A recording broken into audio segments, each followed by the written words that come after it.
Muchas gracias, Marta, y a todos los asistentes, ponentes y miembros de la mesa. Como persona que se inicia ahora en la carrera investigadora, creo necesario reconocer y agradecer la voluntariedad y generosidad de personalidades ya consolidadas en el mundo de la ciencia, como las que nos acompañan hoy en la mesa, incluida la moderadora. En una breve revisión de sus impresionantes currículums, además de los muchos méritos, se aprecian dos características comunes a todos. Por una parte, la realización de estancias formativas y/o de investigación en universidades repartidas por todo el mundo, Estados Unidos, Gran Bretaña, Italia. Y por otra, la vinculación al mundo docente. Esto me conduce a preguntarle, primeramente, a la profesora Dolores Pérez Meirás, a nivel de investigación, ¿se aprecian diferencias significativas en la gestión de la misma realizada en España con respecto a otros países, así como entre las distintas comunidades del Estado? Sí, bueno, pues en primer lugar, antes de responder a su pregunta, me gustaría agradecer a Academia Joven, y en particular a los organizadores, a Bea Pelaz, la invitación para estar aquí en esta fantástica jornada, y felicidades a la Academia por todo lo que hace, por los éxitos de los académicos y por esta jornada, por supuesto. Y bueno, tu pregunta creo que es muy pertinente. Efectivamente, sales afuera, es importante. Yo he estado en la Universidad de Berkeley, en el MIT, te impregnas, no solo es tu carrera científica, te impregnas un poco de cómo se hacen las cosas en otros sitios, y aparte pues eres testigo también en otros ámbitos, por supuesto en Europa, de cómo se gestiona la investigación. Y yo creo que hay alguna diferencia clave. Hablando del ámbito universitario, yo creo que una diferencia crucial que apreciamos es que en los países científicamente más desarrollados el profesorado se selecciona fundamentalmente en base a sus méritos investigadores o a su potencial de desarrollar un proyecto investigador dentro de la temática que se quiera potenciar en cada departamento. Y esto es un síntoma de que realmente en estos sistemas la universidad sitúa la función investigadora pues a un alto nivel, y eso va acompañado de muchas otras cosas. Normalmente en cada sitio es un poco diferente, pero de recursos en forma de apoyo, en forma de estudiantes, en algunos sitios de financiación basal, etcétera. En España, lamentablemente, no es la generalidad. Vamos a ver, el sistema universitario español, por supuesto, dentro del marco de la ley de universidades, hay algunas que lo están haciendo muy bien y que apuestan realmente por el modelo investigador. En otras, bueno, pues se depende más, por ejemplo, de los programas de investigación, Ramón y Cajal, etcétera, y las políticas de estabilización, pero lo que es la entrada del profesorado no prima realmente los criterios investigadores, y eso al final se nota.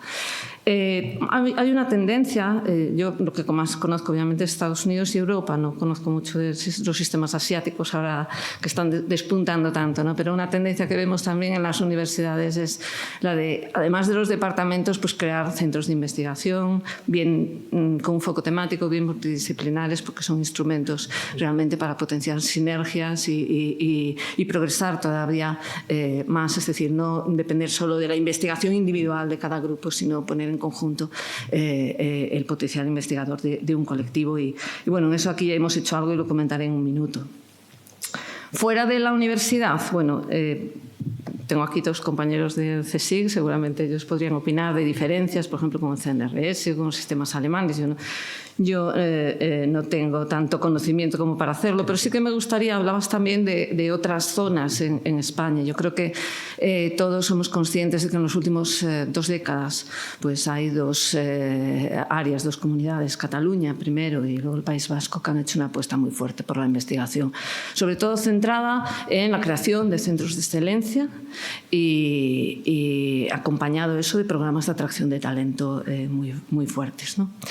Y bueno, yo tengo que decir que aquí en Galicia también se están haciendo cosas y se han hecho cosas y que la situación está mejorando. Ha habido, no sé si sigue Senén por aquí, pero yo he sido partícipe directa, ¿no?, de lo que hace 15 años, un poquito más, se inició en esta Universidad de Santiago, ¿no?, la idea ambiciosa, arriesgada también, siendo Senén rector y siendo vicerrectora de investigación María José Alonso, una reputada avanzada científica de nivel internacional, pues de realmente crear dentro de la universidad, ser capaces de, en áreas donde hay fortalezas, importar las mejores prácticas en cuanto a gestión de la investigación, organización de la investigación y crear centros de investigación de excelencia. Y parecía algo muy difícil. Las universidades son difíciles de mover, pero realmente se ha conseguido. Y yo en particular, bueno, pues he puesto en marcha y codirijo todavía uno de estos centros y yo creo que ha sido un modelo de éxito. Estas prácticas de asesoramiento externo, experto, evaluación, selección de investigadores, rendimiento de cuentas, etcétera, pues al final dan sus resultados. Y hay que decir que el Gobierno autónomo lo ha apoyado. Desde el principio vio que era algo positivo, se ha creado, y hay que agradecer a la Consellería de Educación y a los responsables en su momento de política científica, de la apuesta que hicieron por crear un programa, que es un programa sólido de acreditación de centros de excelencia con el correspondiente apoyo financiero y también de la creación de un programa de atracción de talento como es el Opportunities que presentó esta mañana Carmen Calvelo, perdón. Entonces, Cotelo. Resumiendo, ¿se hacen cosas diferentes, las cosas de forma diferente fuera? Sí, y cada sistema tiene sus virtudes y sus defectos. Hay cosas que aprender, sí. ¿Se pueden importar las cosas que mejor se hacen y que mejor funcionan fuera a nuestro propio sistema y adaptarlo a nuestra realidad? Pues también. Y se pueden a su vez crear modelos como los que estamos desarrollando ahora, como los que tenemos, que empiezan a ser imitados ya también fuera de Galicia. Entonces, es bueno ver lo que funciona y tomar ejemplo. Hay muchas cosas que están inventadas, entonces es bueno conocer, elegir lo mejor y aplicarlo en el propio ámbito de cada uno. No sé si responde a tu pregunta más o menos. Yo creo que sí, perfectamente. Muchas gracias. Vale, no sé si algún otro miembro de la mesa quiere aportar algo a la pregunta anterior antes de pasar a la siguiente. ¿No? Bueno, continuando con las preguntas de carácter individual, la siguiente pregunta va dirigida al profesor Javier García Martínez. Veo que en la biografía entre sus cargos y logros no se ha mencionado algo que me parece primordial. El profesor Javier García Martínez fue el primer presidente español de la International Union of Pure and Applied Chemistry en la UPAC entre el periodo comprendido entre el año 2022 y 2023, si es correcto ese periodo, ¿cierto? Para el cual le dirijo la siguiente pregunta en el tema de innovación y sostenibilidad. Como expresidente de la UPAC, ¿qué papel tiene la química en abordar problemas globales como el cambio climático y la sostenibilidad? Bueno, pues muchísimas gracias por la pregunta. Tengo ahí enfrente al arzobispo Fonseca y no puedo evitar decir que antes, cuando teníamos un problema como cambio climático, pues antes buscábamos explicaciones míticas, ¿no? Cuando no llovía sacábamos los santos a la calle o rogábamos porque alguien solucionara los problemas que teníamos y que su origen no lo conocíamos bien. Pues la química lo que nos permite es conocer el origen del cambio climático, por qué pasa, cuáles son sus causas y darnos soluciones para combatirlo. En cuanto a las causas, sin duda, gases generados por los seres humanos, metano, pero fundamentalmente CO2, una molécula en la que el carbono está con estado de oxidación más alto, una molécula polar con dos dobles enlaces, lineal, por lo tanto muy inerte, muy difícil de combatir, de valorizar. También, ¿cuál es su origen? Pues sin duda, la combustión de todos los derivados del petróleo, del carbón, pero también muchos procesos industriales tan importantes pues, como la generación de acero o la síntesis de amoníaco. Es decir, la química nos permite entender por qué estas cosas malas que nos pasan, estos eventos, el huracán Elena, las 10.000 personas que murieron el año pasado en Libia por esta megatormenta que surgió en el Mediterráneo, el calentamiento de las aguas. ¿Por qué ocurren estas cosas? Luego, conociendo sus causas, nos dan soluciones. Y quiero poner encima de la mesa soluciones concretas que nos da la química en la lucha contra el cambio climático. Técnicas de captura y secuestración de CO2, bien sean con aminas, bien sean mineralización de óxidos sobre todo de calcio, pero incluso valorización de CO2, es decir, recoger lo que es un problema, lo que es un residuo y transformarlo en todo tipo de productos, bien sea con fotocatálisis o con electrocatálisis, para generar combustibles solares, para generar plásticos, para fijar este CO2 en soluciones concretas. También para generar nuevos tipos de combustibles que no estén basados en el petróleo, sino, por ejemplo, en la biomasa. La química también es la que nos permite generar hidrógeno verde mediante electrólisis de agua, generar amoníaco verde que no requiera el uso de combustibles fósiles para su síntesis. Y la química tiene un papel también fundamental en la transición energética, en las baterías de litio, baterías de sodio. Y también, y eso es un gran reto que tiene la química por delante, es reinventarse para no utilizar elementos escasos, para no utilizar elementos del grupo del platino o, en el caso de las baterías, del litio. Porque una cosa que está clara en la química es que esta gran industria de la transformación no puede seguir creciendo de esta forma lineal en la que hemos inventado. Es necesario repensar la química para que sea una ciencia y una industria circular. Eso quiere decir que todo lo que producimos esté pensado, diseñado desde el principio para que pueda recuperarse y reutilizarse. Y cambiar el paradigma para que nuestro objetivo, el objetivo de la química, no sea maximizar la conversión, de esto van muchos de nuestros artículos científicos, ¿verdad? A más B para dar C, cosa tan sencilla, pues que no sea el objetivo tanto maximizar conversión, sino reducir impacto medioambiental. Y eso es un cambio que implica también a la universidad, en el sentido de que aquí se hace la educación y la investigación de la siguiente generación. En la Unión Internacional de Química Pura y Aplicada, en la UPAC, estamos financiando a día de hoy más de 180 proyectos internacionales, muchos de ellos relacionados con química verde. Acabo de regresar de China del Congreso Internacional de Química Verde que organiza la UPA, en el que ha estado el padre de la química verde, Polanastas, y además con una presencia del gobierno chino muy claro, en el que pues está comprometido en la invención de nuevas soluciones a los grandes retos a los que tenemos. La UPAC también financia proyectos educativos para reinventar el currículum, para inventar qué es lo que enseñamos, cómo lo enseñamos. Y aquí el gran proyecto es la introducción del pensamiento sistémico en la enseñanza de las ciencias.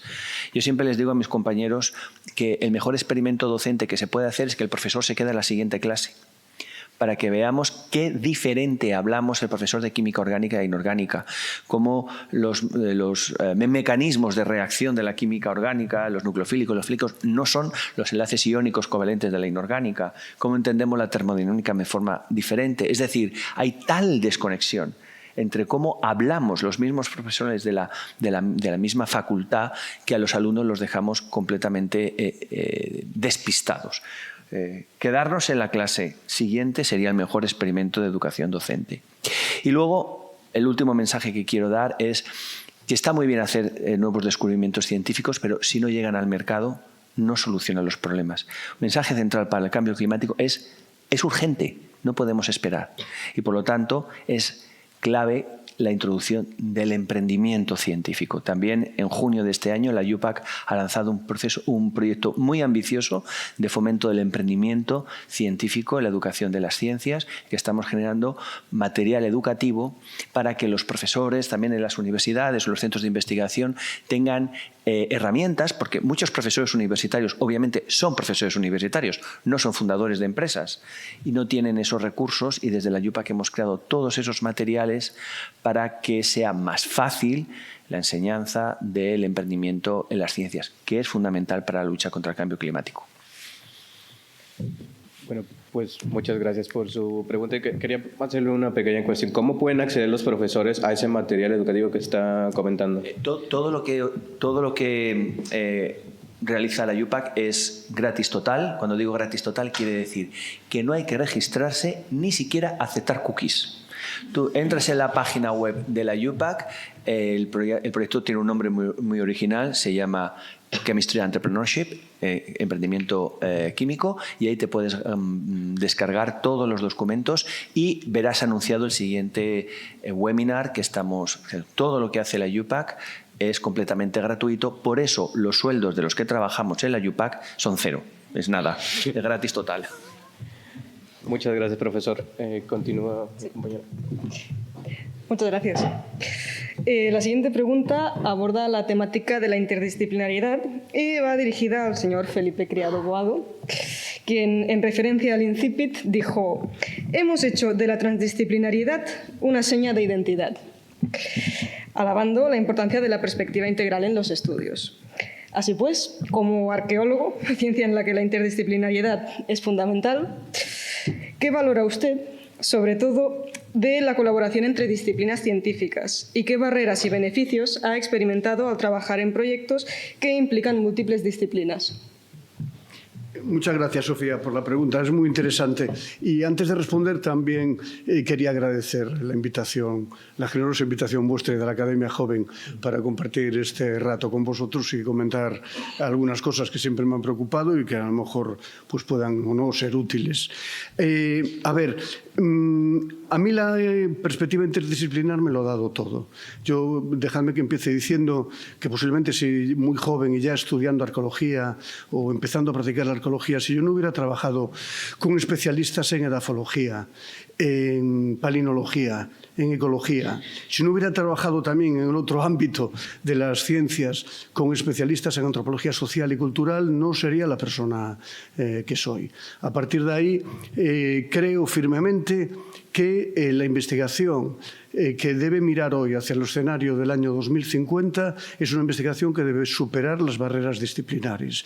Dejadme que os ponga un ejemplo, por llamar la atención, y no porque crea que lo que hacen las empresas es un modelo de lo que tenemos que hacer todos los demás y sobre todo en el sector público de investigación. Pero ¿alguien sabe o alguien me puede decir si las empresas que hacen de verdad investigación y desarrollo están trabajando según paradigmas disciplinares o están trabajando en función de problemas con una investigación orientada a problemas? Es decir, ¿alguien se puede imaginar a Google haciendo papers de historia o investigaciones en química orgánica? Lo que está haciendo es atacar problemas de investigación con toda la transdisciplinariedad posible. Como digo, no saco este ejemplo, no lo traigo a colación para mostrarnos que ese es el camino. Más bien creo que a veces en la ciencia pública, y también es otra cosa de la que se podría hablar, posiblemente el camino sea hacer cosas distintas a las que hace la empresa privada. En parte lo dijo antes Enén, porque si el sector público no hubiera invertido, como recordó él, por cosas que hoy están haciendo las empresas privadas no habrían llegado a ese punto. Pero el ejemplo que traigo a colación sirve para problematizar el hecho de la investigación orientada por disciplinas. A ver, no voy a proponer romperlas o romperlas totalmente porque juegan su función, tienen un desarrollo, pero lo que creo que tenemos que hacer de verdad es superarlas. Eso me lleva también a otra cuestión que creo que es un mensaje importante para tratar, para comentar. Demasiado a menudo decimos, nos quejamos de que el sistema de ciencia, el gallego, el español, el europeo, no premia, no potencia, no reconoce la interdisciplinaridad y que es muy difícil. A ver, seguramente es cierto, mejor dicho, es cierto, pero me es igual que sea cierto. A esto yo aplicaría lo mismo que, por ejemplo, creo que hay que aplicar cuando escuchamos a compañeros decir «Ay, es que yo no hago transferencia porque no me reconocen los méritos de transferencia. Yo no hago divulgación porque no me reconocen los méritos de divulgación. Yo no hago lo que sea porque solamente me reconocen las horas de docencia y el publicar papers en revistas importantes». Pues no. Para mí esas son excusas de mal pagador, excusas de mal responsable, de una persona no responsable y mal profesional. Son las excusas que decimos para evitarnos hacer las cosas que hay que hacer, no porque nos lo premien, sino porque es nuestra obligación como ciudadanos, como investigadores e investigadoras pagados por el sector público de investigación. Entonces, dicho eso, el que el sistema no tenga convocatorias especialmente orquestadas para primar la ciencia interdisciplinar no debe ser un límite para que la gente piense ya no interdisciplinariamente, porque yo prefiero hablar de transdisciplinariamente, es decir, hablar sobre la base de una plataforma de acción de conocimientos, de expertise, que se moviliza para intentar responder un problema concreto.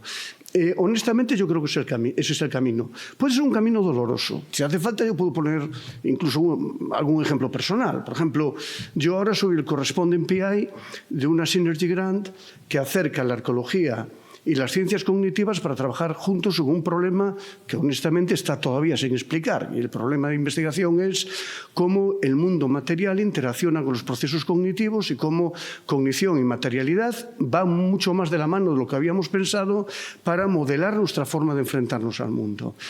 Bien, dejadme que os cuente que, rapidísimamente, que cuando primero tuve la idea de ese proyecto la presenté, y la presenté 2 veces como Advanced Grant, y me la rechazaron.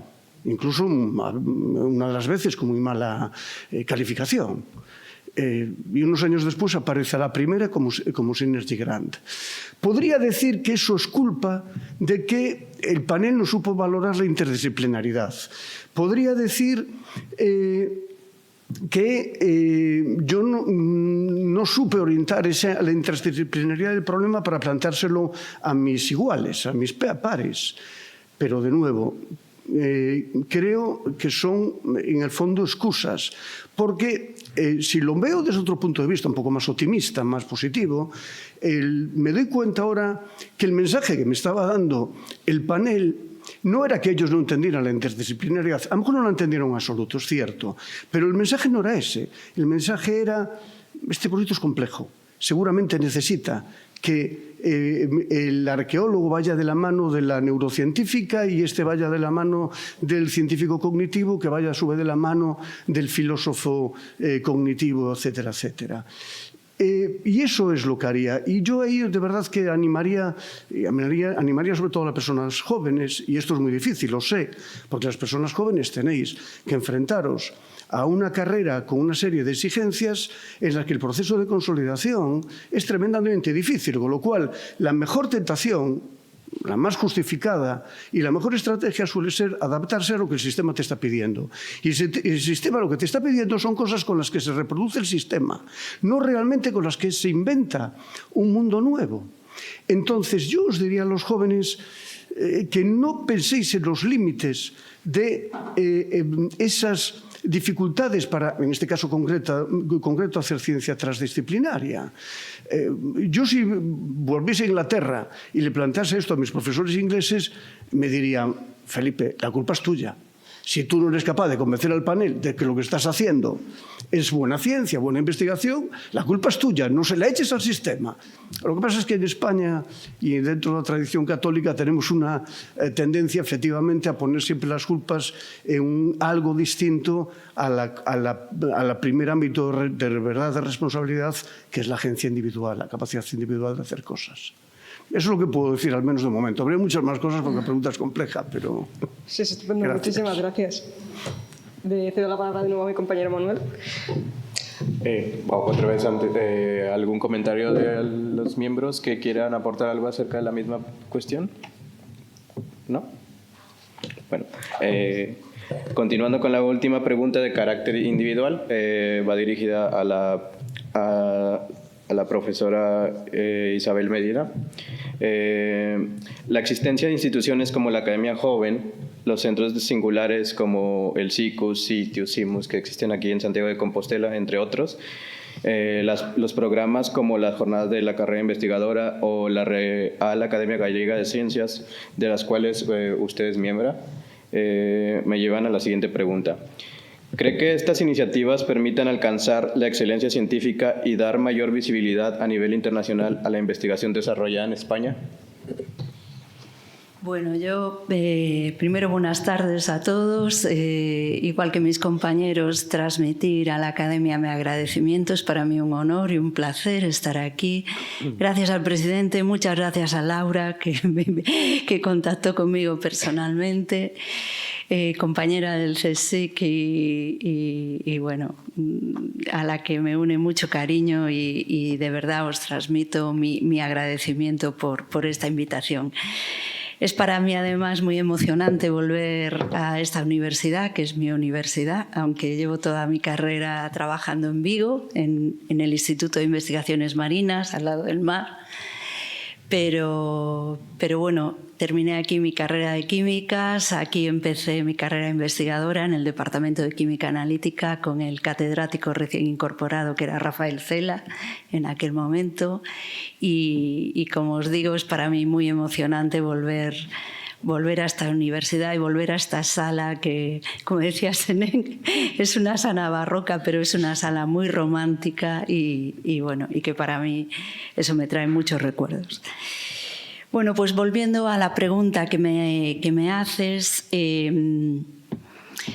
si traemos aquí encima de la mesa la excelencia científica, pues tendríamos un poco que pararnos a reflexionar realmente qué es la excelencia científica, ¿no? Estamos aquí un colectivo de personas, ¿no? Académicos, investigadores de reconocido prestigio. ¿Qué es la excelencia científica? Bueno, la excelencia científica básicamente se define como un proceso neutro, independiente, honesto, ¿no? La palabra honestidad, en este caso, que Senén la mencionaba, es fundamental. Es un proceso neutro en el que se reconoce y se pone de manifiesto aquellas investigaciones, teorías, descubrimientos, hallazgos que se consideran los más valiosos, ¿no? ¿En función de qué se consideran los más valiosos? Pues de una serie de criterios universalmente aceptados, criterios también neutros, criterios honestos que garanticen justicia, y que son reconocidos pues, internacionalmente. ¿Vale? Es para mí un orgullo decir aquí, en este auditorio, que España ahora mismo se encuentra en unos niveles de excelencia científica que son muy satisfactorios. Os puedo dar algunos datos. En los últimos 4 o 5 años, el 10% de todas las publicaciones que se publican en España, en universidades, centros de investigación, etcétera, unidades de investigación y demás, se encuentran entre las más citadas del mundo, según todos los índices bibliográficos. Pero no solo eso, hablando de las RC, las Starting Grants que Felipe mencionaba, sabéis que las Starting Grants, igual que las Synergy, son de las grants de los contratos concedidos por el European Research Council, el Consejo de Investigación Europeo, más prestigiosas del mundo, se encuentran entre las más prestigiosas del mundo. Bueno, pues en la convocatoria del 2023 España ha sido el 4º país en el listado de Starting Grants. Y del número de grants que se han concedido en España, el 29% son lideradas por mujeres, o sea, ya casi un 30%, que es algo también que quiero traer a este auditorio porque ha salido esta mañana en repetidas ocasiones.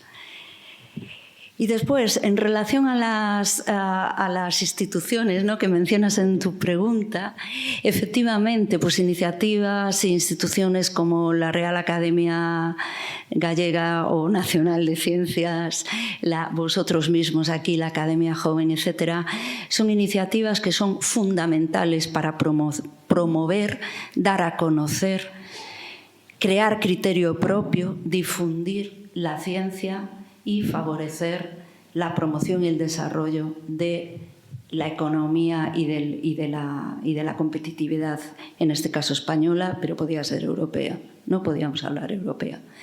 Y a nivel de los centros de investigación, que también mencionas, centros de excelencia, pues tenemos aquí a Dolores, directora, y otros centros, me consta que aquí en Galicia hay centros de excelencia, María de Maez, tú también. Esa es otra parte, son otras iniciativas que aunan, que han querido, que nacen de una agrupación sinérgica de investigadores, muchas veces multidisciplinar y transdisciplinar, y que son fundamentales también para realizar ese avance y ese progreso en la ciencia de excelencia. Y también otro tema que me gustaría traer aquí a colación de la pregunta son las iniciativas cada vez más frecuentes y en línea con el Ministerio y en línea con el Parlamento Europeo de los programas de Science for Policy, que son los programas que acercan, ¿no?, los resultados científicos, la investigación, a las políticas públicas. Porque estoy totalmente de acuerdo con Felipe. Un gran deber, una gran labor que tenemos los científicos es hacer esas cosas que A veces decimos que no nos gustan tanto, pero que es nuestra obligación como empleados públicos que somos. Entonces, tenemos que colaborar para el desarrollo del sector productivo, tenemos que colaborar para ayudar al desarrollo de políticas públicas efectivas basadas en conocimiento, tenemos que ayudar al desarrollo de la sociedad. Y en ese sentido, pues nada, felicitaros también por esta iniciativa de la Academia Joven y por todas las actividades que hacéis, que las he visto en la página web y la verdad me he quedado francamente impresionada. Y eso es todo. Ah, bueno, una última cosa que también es importante, la mencionó Javier, que es nuestra obligación también hacer ciencia para trasladarla al sector productivo. Yo soy una investigadora de química. Trabajo en el área de alimentos, que es un área aplicada, ¿vale? En el sector de la pesca, los productos de la pesca, de la acuicultura. Desarrollamos, colaboramos con las empresas de acuicultura, ayudándoles a desarrollar los mejores piensos, con las empresas del sector de los productos pesqueros, con desarrollo de nuevos productos, productos saludables, procesos sostenibles. Quiero decir que la investigación básica en algunas áreas, como por ejemplo es la nuestra, la de Ciencia y Tecnología de Alimentos, tiene que tener un fin aplicado. Y los investigadores que estamos contribuyendo a esa área, de la mano, efectivamente, y colaborando con otros investigadores de otras áreas, tenemos que contribuir a ese desarrollo de la economía. Por lo menos esta es mi visión. Muchas gracias por su respuesta. Cedo la palabra a Sofía. Muchas gracias. Quería apuntar una cosa más. Este año estamos celebrando los 100 años de la Edad de Plata de la ciencia española. Es un momento muy importante porque jóvenes que entonces tenían 30, 35, 40 años, como Blas Cabrera, como Enrique Moles, hicieron realidad que España se colocara también a la cabeza de la ciencia internacional gracias al apoyo de la Junta de Ampliación de Estudios y sobre todo a que fue la primera vez en España en la que había un programa generoso de pensiones, se llamaba antes de becas, diríamos ahora, para estancias en el extranjero. Fue un momento fulgurante en el que tuvimos gente como Julio Palacios, como Madina Beitia, gente que realmente estaba a la cabeza de la ciencia internacional y que desgraciadamente por la guerra civil pues aquello terminó. Pero esa edad de plata que es tan importante para la ciencia en España estaba circunscrita a un solo edificio. Hoy el Instituto de Químico-Física Blas Cabrera, edificio Rockefeller, el 90% de los artículos de análisis de física y química se publicaban entonces venían solo de una institución. Hoy en día, lo decía también la secretaria general esta mañana, es el momento en el que España está haciendo la mejor ciencia de su historia, porque ahora se hace ciencia de calidad no solo en lo que ahora digamos seríamos los terrenos en torno a la sede central del CSIC, lo que románticamente llamamos algunos la colina de los Chopos, ¿no? A esa zona tan especial para la historia de España, sino que hoy la colina de los Chopos llega hasta Finisterre, llega a lugares como Alcicus, llega también a Alicante, llega a las islas, y yo creo que es una de las cosas que nos tenemos que hacer sentir muy, muy orgullosos, que gracias a esa apuesta que ocurrió en la transición de descentralizar también la investigación y que saliera de lo que entonces era la Universidad Central, hoy Complutense, y de la Junta de Ampliación de Estudios, que estaba solo en Madrid, y hacernos protagonistas a todos los españoles, a todos los territorios de este país, de una ciencia de calidad. Creo que eso también es una reflexión importante. Muchísimas gracias por la aportación. Ya entrando en la recta final de la mesa redonda, nos quedan un par de preguntas de carácter general. Si vamos bien de tiempo, ¿suficiente? Sí. Vale. Dirigimos la primera a las doctoras Pérez Meirás y Medina Méndez, ya que afortunadamente en esta mesa la paridad es perfecta, hecho que no se reproduce habitualmente ni en las instituciones ni en los equipos. Y de ahí la necesidad de proyectos como unha enxeñeira ou científica en cada cole o ciencia feita por mulleres no CICUS. Entonces, la existencia de proyectos como los mencionados viene a demostrar que la sociedad no ha normalizado aún la capacidad femenina para la investigación y la dirección. Y en ese caso, ¿consideran que estos proyectos u otros similares conseguirán en algún momento esta normalización? Perdón.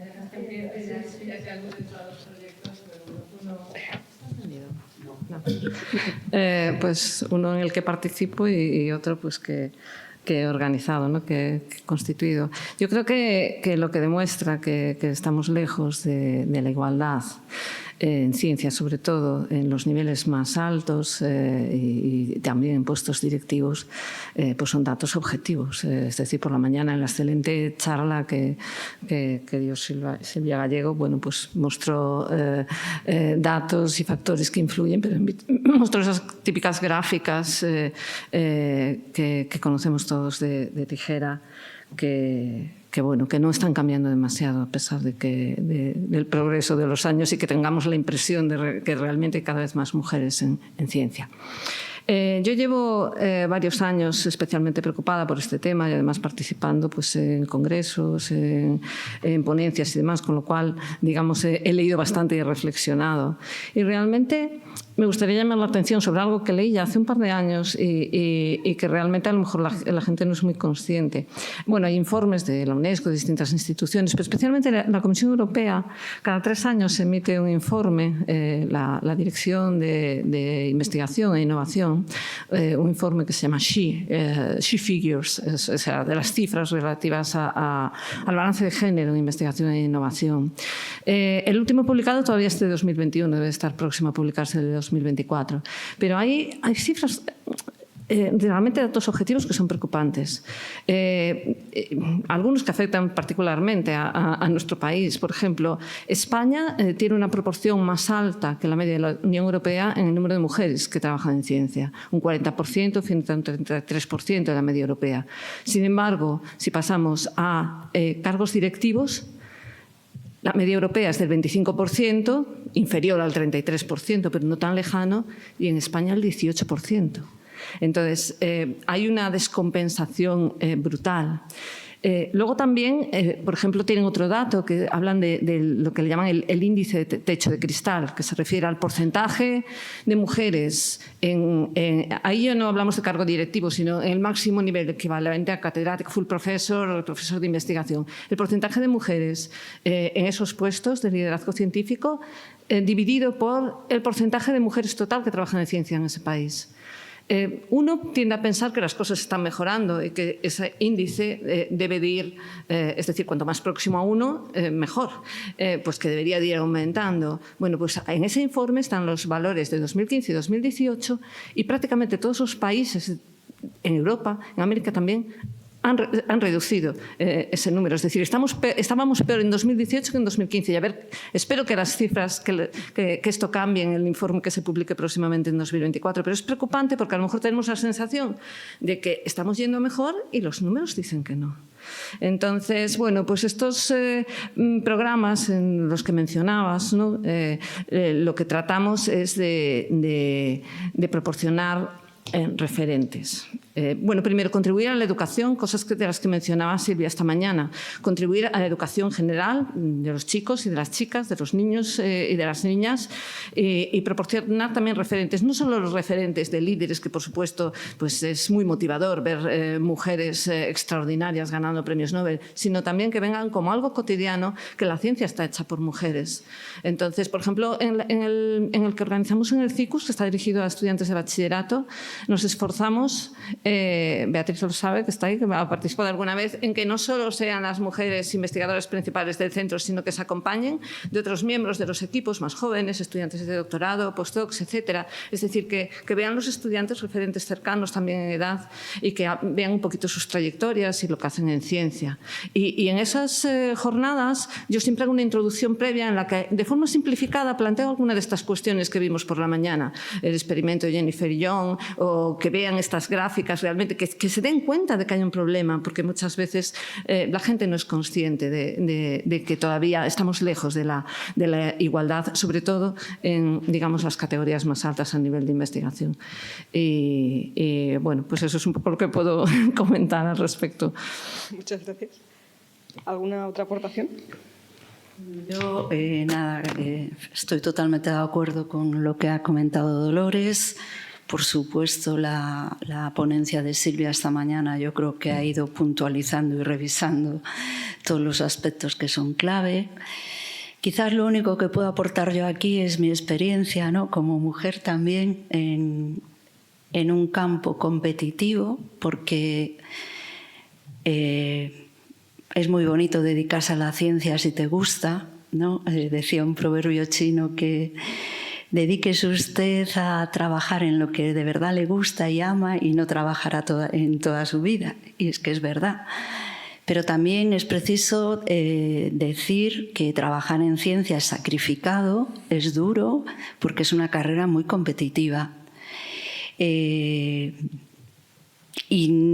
no es fácil llegar arriba tampoco. Sobre todo cuando venimos acompañados, ¿no?, en una sociedad como son las sociedades nuestras, especialmente en la Europa del Sur, donde somos sociedades muy familiares, muy tradicionales todavía, y el papel de la mujer en la familia es un papel que va asociado a nuestra cultura.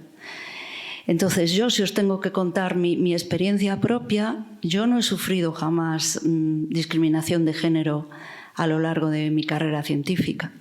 Estudié químicas, estudié en la facultad, he hecho mi carrera en el CSIC y yo puedo decir que no, de verdad os lo digo honestamente, yo no he sentido nunca una discriminación por mi género. Pero, igual que os digo esto, os digo que yo soy madre de 3 hijos y ser capaz de compatibilizar la gestión de una familia, de unos hijos, de una casa, con una carrera competitiva. Yo fui profesora de investigación muy joven y científica titular muy joven también. Tengo un grupo de mucha gente, de muchos proyectos, muchos contratos, pero no lo digo por presumir ni mucho menos. Lo traigo aquí porque para transmitiros que el esfuerzo para una mujer, por lo menos en los años 90, 2000, ahora las cosas han cambiado mucho, pero ese esfuerzo es el doble del que hacían mis compañeros que eran varones. Os pongo un ejemplo muy tonto, ir a un congreso o ir a una estancia, ¿vale? Cuando tú vas a un congreso dejas tu casa toda organizada. Los niños con la abuela, los menús, los uniformes, las actividades extraescolares y tal. Mis compañeros hacían su maleta y se marchaban. Es un ejemplo tonto, y las cosas han cambiado mucho, y siguen cambiando. En ese sentido, es verdad que se han hecho enormes esfuerzos por parte del gobierno de Europa por compatibilizar y por igualar esos roles, ¿no? Pero esa es la discriminación de la que yo os puedo hablar como mujer. No una discriminación de que me hayan penalizado o que no me hayan dejado acceder a instrumentos, todo lo contrario. Y mis jefes han sido hombres maravillosos, generosísimos. Mis profesores en América, mis profesores en Italia, mis profesores en el CSIC, aquí en la universidad, hombres, mujeres extraordinariamente generosos, grandes científicos. No he sentido esa discriminación, pero sí la he sentido a ese nivel. Y estoy orgullosísima de mi familia, de mis hijos y de todo, ¿no? Pero es verdad que si os tengo que hablar de esa discriminación, yo la he sentido desde ese punto de vista. Y que me alegra mucho, pues eso, por ejemplo, iniciativas como que el permiso de paternidad sea también de 4 meses y tal, pues son pequeños pasos que van allanando las piedras del camino, efectivamente. Y nada, eso era. Muchas gracias. Encuentro que es interesante ver que la discriminación no siempre es tan evidente, sino que la podemos encontrar en distintos ámbitos. Nosotras mismas, Además. por cultura, ¿sabes? Y bueno, si nadie más quiere hacer una aportación a esta pregunta. Es que me olvidé antes de decir una cosa que me parece. Por favor. Ay, bueno, ya no está. Sí. Simplemente que me parece que me dejé el mensaje un poco. Bueno, estoy totalmente de acuerdo con todo lo que dijo Isabel, por supuesto. Dejé el mensaje al final un poco negativo, pero se me olvidó decir al final que también hay brotes verdes. Es decir, yo la semana pasada me llevé una alegría inmensa al ver el porcentaje de mujeres que recibieron premios nacionales de investigación y sobre todo porque una es de nuestro centro y varias son académicas. Felicidades de la Academia Joven. Felicidades a todos. todas. Entonces, bueno, también hay, digamos, indicios de que las cosas realmente están yendo mejor. Tampoco quiero quedarme también con eso, ¿no? Pues muchas gracias por este mensaje de optimismo. Y como decía, si nadie más quiere hacer ninguna aportación a esta pregunta, pasamos a la última, de mano de Manuel. Bueno, pues pasamos a la última pregunta de carácter general. Esta pregunta va relacionada con el tema de la docencia. Todos ustedes son investigadores, pero la pregunta va hacia cómo compatibilizar la docencia con la investigación. El profesor Criado nos dijo que él dejó la investigación hace más de 20 años, pero pues creo que también puede aportar algo de cómo era compatibilizar la docencia con la investigación hace más de 20 años. Y la pregunta es la siguiente: ¿qué aporta la tarea docente a la investigación y viceversa? Y si se puede compatibilizar la docencia e investigación sin que ninguna de ellas se vea perjudicada. ¿Alguno quiere tomar la palabra? A mí me gustaría decir algo, lo que pasa es que ya he hablado.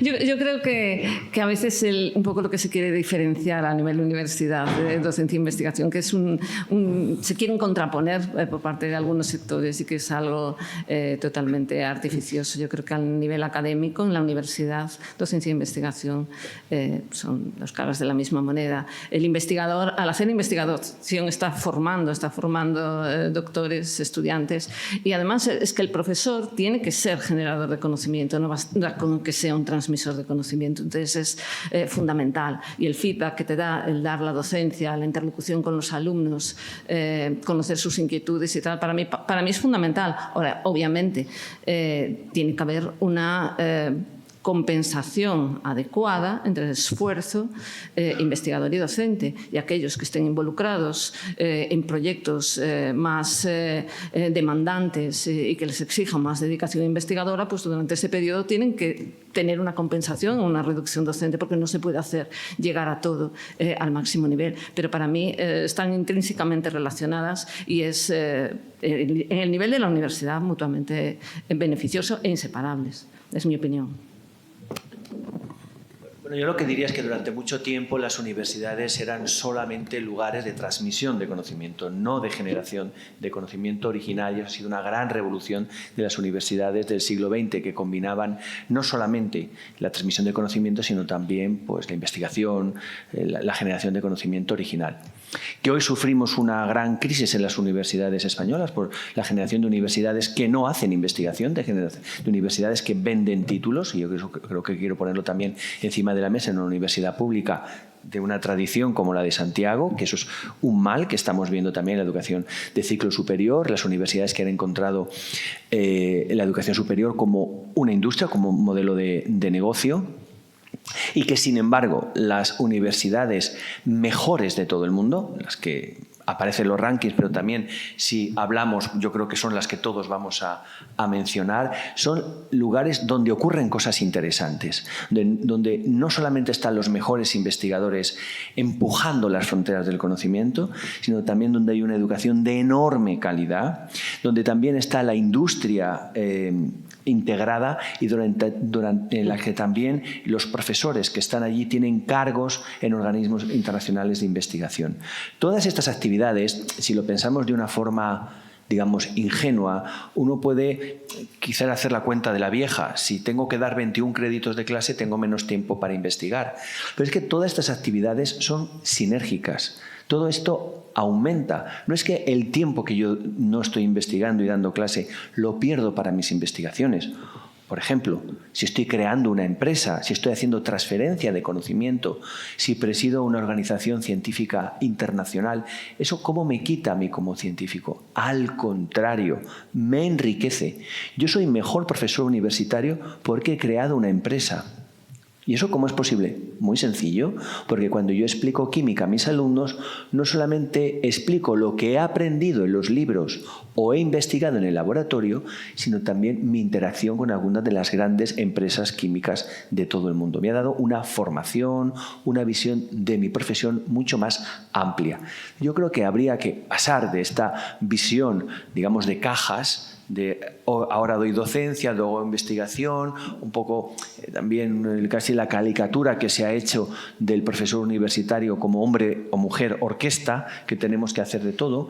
Y si las cosas se hacen bien y se hacen con ganas, pues todas estas actividades sin duda nos hacen profesionales más completos. Y ojalá tuviéramos pues, más profesores universitarios, más investigadores en el CSIC, que transitaran las diferentes áreas de una profesión. Nuestras profesiones desbordan solo la docencia, solo la investigación, solo la gestión, y yo creo que todos seríamos mejores si tuviéramos carreras más amplias. Yo no he tenido ninguna responsabilidad en la administración pública, pero estoy seguro que Eva, a la que conozco muy bien, la secretaria general, he hablado con ella, pues su visión ahora del sistema de investigación de ciencia pues es mucho más rico del que podemos tener cualquiera de nosotros.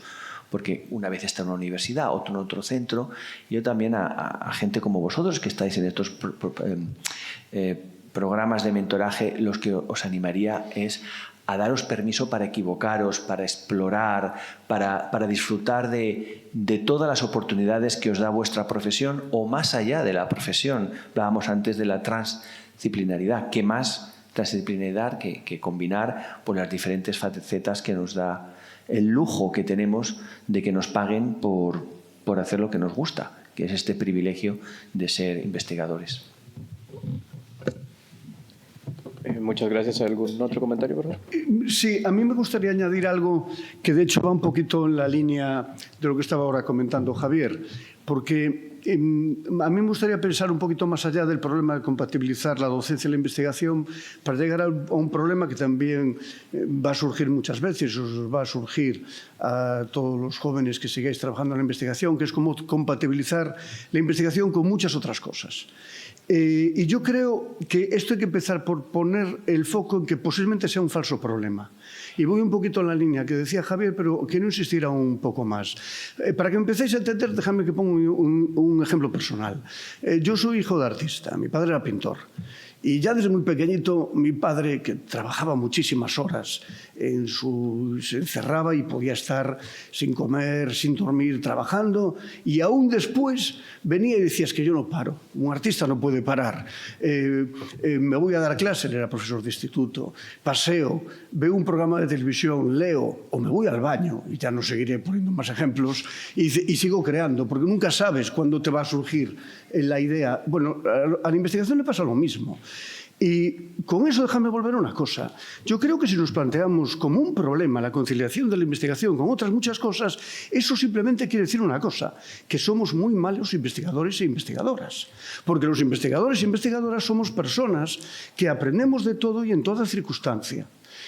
En mi biografía y sobre todo mi espíritu de responsabilidad me ha llevado a que yo en muchos casos he tenido que hacer muchas más cosas que investigación y, por cierto, y también docencia durante muchísimos años. Me he tenido que dejar, he tenido ciertas responsabilidades en gestión de la ciencia, en administración o demás. A ver, haré el paréntesis de que esto que voy a decir posiblemente sea más fácil para aquellos de nosotras y nosotros que somos de ciencias humanas y sociales. Y es, lo sé, más difícil para los que trabajáis en sectores donde no leer las revistas dominantes durante un año os mete ya en un decalaje temporal que os mata para varios años. Pero dicho eso, yo creo que la actitud con la que yo hacía ese otro tipo de cosas era sigo investigando, porque sigo aprendiendo. Por cierto, un truquito para hacer eso. A veces lo que tienes que hacer es, como hacemos en investigación, ¿qué hacemos en investigación? Cuando estamos en el laboratorio, en un trabajo de campo y algo no lo entendemos, nos vamos a la biblioteca, ¿verdad? Nos vamos a la biblioteca y buscamos bibliografía para completar el conocimiento de aquello que no somos capaces de hacer. En este caso pasa exactamente lo mismo. De hecho, el profesor lo tiene que hacer. Cuando tiene que dar clase de una materia que no es la suya, va a la biblioteca, o de un tema que no es el suyo, va a la biblioteca a completar el conocimiento que falta. Pues lo mismo ocurre cuando estás en otro tipo de ámbitos. Id a la biblioteca. Apoyaros lo que estáis haciendo en un mínimo de bibliografía y vais a ver cómo de repente esa experiencia os brinda un acceso a una información, a un punto de vista que os van a enriquecer como investigadoras e investigadores más tarde. Y termino solamente diciendo, como ejercicio de sinceridad y de humildad, y no de ponerme yo como ejemplo de nada, yo no haría, de hecho, la investigación que hago si no hubiera tenido muchos años de mi vida que dedicarme a cosas que a lo mejor otro Felipe distinto pensaría, no tiene nada que ver con investigación y no me compensa. Es así, sencillamente. Somos investigadores para todos, seámoslo.